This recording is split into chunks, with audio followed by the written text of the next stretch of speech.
Cambodia, March 1975, the Khmer Rouge took over Phnom Penh. Orders came for the city to be evacuated.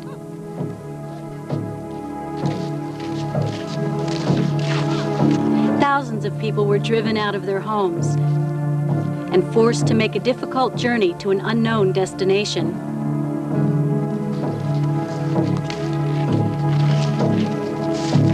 Among those forced to evacuate were Noren Vann and her family.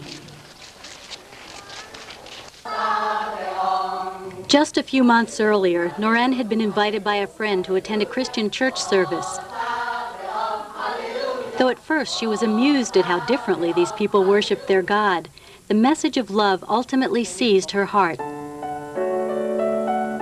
At the end of the meeting, moved by an unknown power, Noren was the first person to go forward to become a Christian. Her decision to follow Jesus Christ was real, but with the events soon to follow, she didn't have the chance to learn much more about her new faith.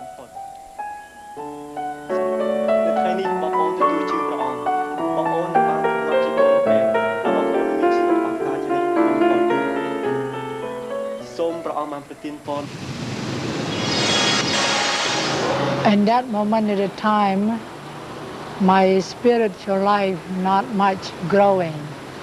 Only I knew Jesus was a true God and he has power to overcome problems.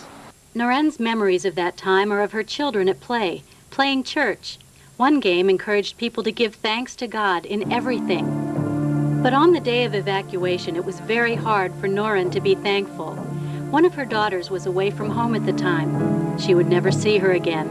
Tears, anger, and despair replaced laughter, love, and hope in her heart. One of the most important things that I remember is my daughter Lasmi. When she saw a dead body lying on the street, because all along I saw all the dead body, most of them, all along the road. And she crying very hard to call that man get up because she didn't want them, she didn't want him to lay like that. People will stomp on him and people will leave and he still sleep. And once I call out to her that's a dead body, she's so frightening and cry very hard. She said she didn't want to die, she didn't want to die. And my husband went to scoop her and she's still frightening. And my husband cried too, with tears flow down. That was the first time I saw his tears. Noren's journey ended in the jungles of Cambodia, at the work camps that would later be known as the killing fields. From one camp to another camp, we were sent to work very long hours, day and night, and underfed. And no hospital, no medicine, no food, no money, no market, no shopping. Before long, there was no husband either when he was transferred to another camp. Overwork and malnutrition weakened the health of Noren and her children. Not surprisingly, Noren ended up in the camp hospital, a humble hut without food, proper care, or medicine. Most of the patients there were just waiting to die.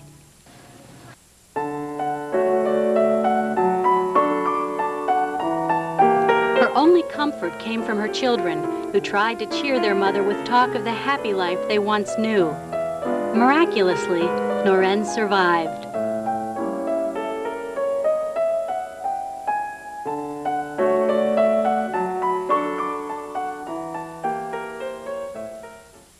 After that, Noren and her children took shelter in another rundown hut. They had no possessions to cherish, only each other and their memories. Yet still more tragedy followed. First, Noren's son died.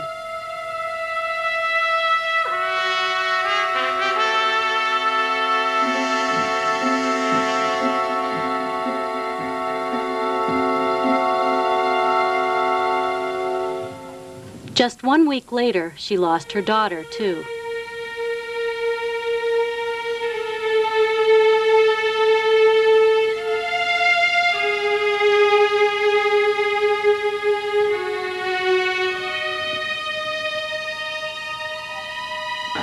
I became very, very sad and very painful, and getting bitterness against the Khmer Rouge.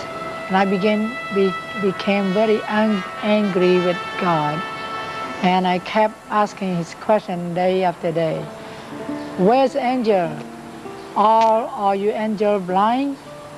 Why you allow the good people die and all these wicked people, evil people to live? In the midst of tragedy, there was one special memory. Noren's husband was allowed to visit, and together they shared their grief. Those were cherished moments of closeness, but all too soon they had to part. Until today, Noren has no idea what happened to her husband.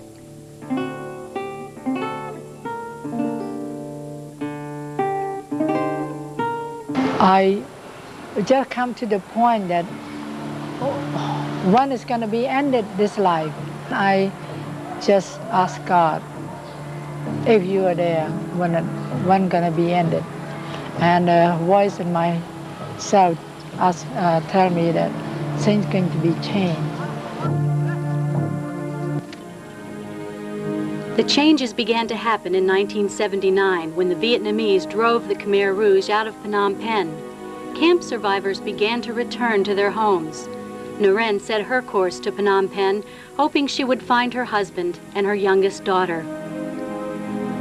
Long before she arrived, Noren held out the key she had been hiding throughout the years of hardship. It symbolized all her past happiness. But she soon discovered the key was useless. Her house had no door. Nothing was left inside. Not even the family photographs she'd hidden in the rafters the day of the evacuation.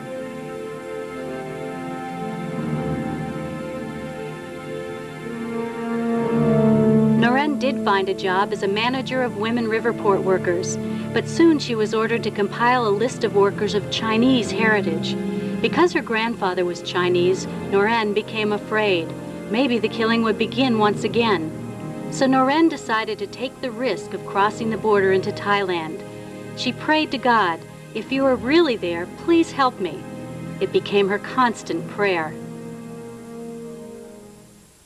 Noren's escape began with a few other refugees.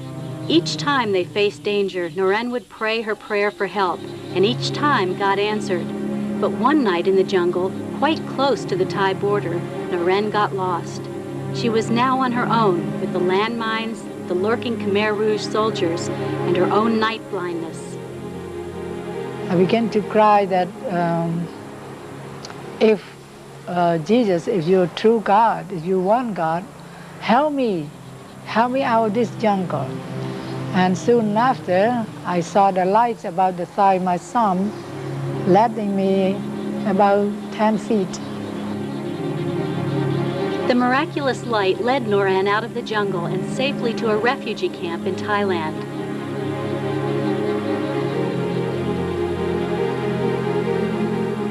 Now I look back, it's really true, he's there to help me.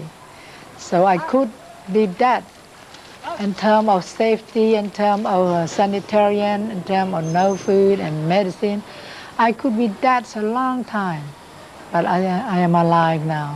Noren's journey ended in the United States, where her faith deepened and grew strong. And she received yet another miracle from God, the ability to forgive those who had hurt her. As proof of that, Noren returned to Phnom Penh, something she thought she'd never do. Today, she is a mom again to 40 kids at the Cambodian Christian Arts Ministry. Giving hope and a future to lost children has helped to redeem Noren's great loss and bring healing to her heart. I can forgive Khmer Rouge because of Jesus, so what else can stop him? Trust Jesus, doesn't matter what circumstances, how hard it was, so it will be. Just cry to Jesus, he can help. He can help.